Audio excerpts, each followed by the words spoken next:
नमस्कार मित्रांनो, पहलगाम दहशतवादी हल्ला कसा झाला? बंदूकधारकांनी पर्यटकांना घेरलं, पुरुषांना वेगळं केलं आणि त्यांना कलमा म्हणण्यास सांगितलं. काय आहे पहलगाम दहशतवादी हल्ला आणि कसा झाला आणि यामध्ये काय काय घटना झाल्या हे आपण या व्हिडिओमध्ये बघणार आहोत. त्या अगोदर मी सचिन नाईक आणि तुम्ही बघत आहात बातमी चॅनल.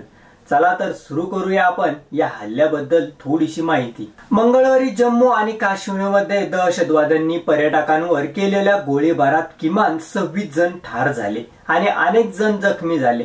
पहलगाम इथे हा हल्ला झाला, जो निसर्गरम्य पर्वतीय प्रदेशातील एक लोकप्रिय ठिकाण आहे, जिचे विशेष म्हणजे उन्हाळ्यात मोठ्या प्रमाणात पर्यटन सुरू होते. मंगळवारी झालेल्या हल्ल्याची जबाबदारी रेजिस्टन्स फ्रंटने स्वीकारली आहे.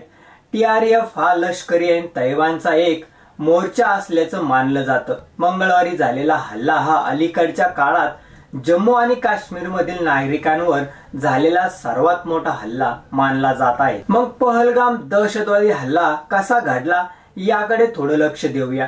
पोलीस सूत्रांनी सांगितलं की पहलगाम दहशतवादी हल्ला मंगळवारी दुपारी 2:30 वाजताच्या सुमारास सुरू झाला.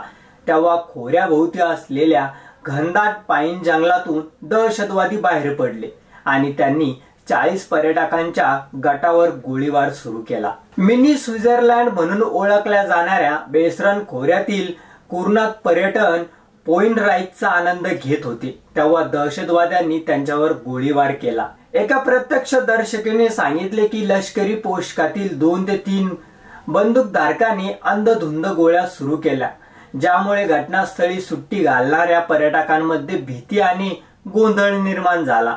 हल्लेखोरांनी जवळून गोळीबार केल्याचं वृत्त समोर आलं आहे. आम्ही स्टँड मध्ये उभा होतो आणि ग्राहक आमच्या वरच्या बाजूला होते. दुपारी 2:45च्या सुमारास लोक इकडे तिकडे पळू लागले. आम्ही विचारलं तेव्हा आम्हाला आढळले की गोळीबार झाला होता. त्यानंतर दुसऱ्या प्रत्यक्षदर्शकाने असे सांगितले की घटनेच्या ठिकाणीहून आम्ही नुसतेच बाहेर पडलो होतो तेव्हा ही घटना घडली. आम्हाला बराच वेळ गोळीबाराचा आवाज ऐकू येत होता.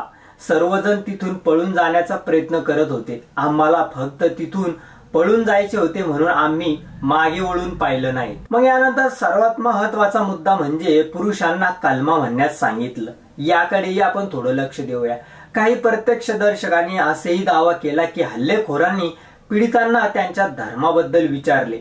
त्यांनी सुरक्षा दलांना सांगितले की दहशतवाद्यांनी एका विशिष्ट धर्माच्या पर्यटकांना वेगळे केले. पुरुषांना कलमा श्रद्धेची अनौपचारिक घोषणा म्हणण्यास सांगितले आणि त्यांना गोळ्या घालून ठार मारले. एका दहशतवाद्यांनी एका जोडप्याकडे जाऊन त्यांच्या श्रद्धेबद्दल विचारणा केली आणि नंतर त्यांच्यावर गोळीबार केला. हल्लाखोरांनी ज्या जोडप्यांना कलमा म्हणण्यास सांगितले, जे श्रद्धेचे अनौपचारिक घोषणा आहेत, आणि जेव्हा ते तसे करण्यात अयशस्वी झाले तेव्हा त्यांना गोळ्या घालून ठार मारण्यात आले, असे सरकारी सूत्राकडून माहिती झालं. मग अशी एक घटना समोर आली की माझ्या पत्नीच्या डोक्यात गोळ्या झाडण्यात आली.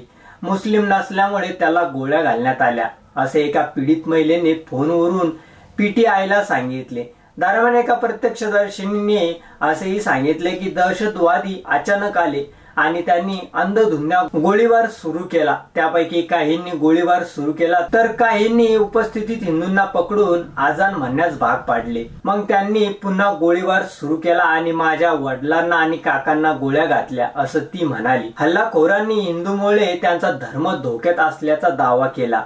पहलगाम दहशतवादी हल्ल्यात मृत्युमुखी पडल्यापैकी बहुतेक पुरुष असल्याचं सूत्रांनी सांगितलं. दहशतवाद्यांनी लष्करी पोशाख घातला होता, याकडे आपण थोडं लक्ष देऊया. एका प्रत्यक्षदर्शकीने असे सांगितले की हा हल्ला 26/11च्या मुंबई हल्ल्यासारखा होता.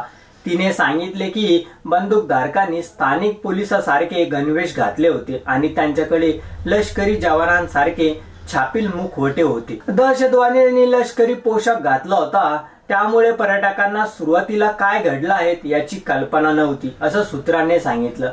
अमेरिकेचे उपाध्यक्ष JD व्हॅन्स यांनी भारताच्या 4 दिवसाच्या प्रामुख्याने वैयक्तिक दौऱ्याला सुरुवात केल्यानंतर एका दिवसात हा हल्ला झाला. तर तुम्हाला काय वाटतं हे आमच्या चॅनलच्या कमेंट बॉक्स मध्ये नक्की कळवा आणि व्हिडिओ आवडला असेल तर चॅनलला लाईक आणि सबस्क्राईब करा. धन्यवाद.